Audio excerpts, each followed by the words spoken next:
کراچی سے آپ سوال کرتے، سوال تھوڑا لینتھی ہے، میں پڑھ دیتا ہوں۔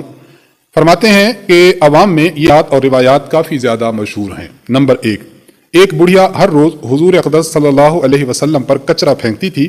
ایک روز کچرا نہیں پھینکا تو حضور اقدس صلی اللہ علیہ وسلم نے اس کے بارے میں دریافت فرمایا تو معلوم ہوا کہ وہ بڑھیا بیمار پڑ گئی ہے۔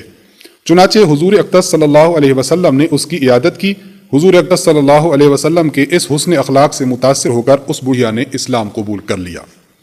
کسی حدیث کی کتاب میں ملتے ہیں یا نہیں، براہ کرم مطلع فرمائیں، جزاک اللہ۔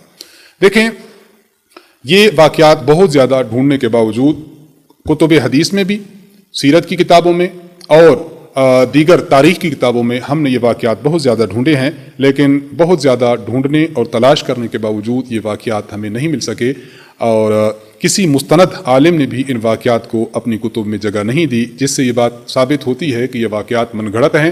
حضور علیہ الصلوۃ والسلام کی طرف ان واقعات کو منسوب کر کے بیان نہ کیا جائے۔ یہ حضور علیہ الصلوۃ والسلام کی زندگی میں نمودار نہیں ہوئے، نہ ہی اس کے بعد کسی مستند بندے نے ان کو لکھا ہے۔ حدیث اور دیگر کتب میں اس کا تذکرہ نہیں ہے، اس لیے ان کے بیان کرنے سے اعتراض کرنا چاہیے۔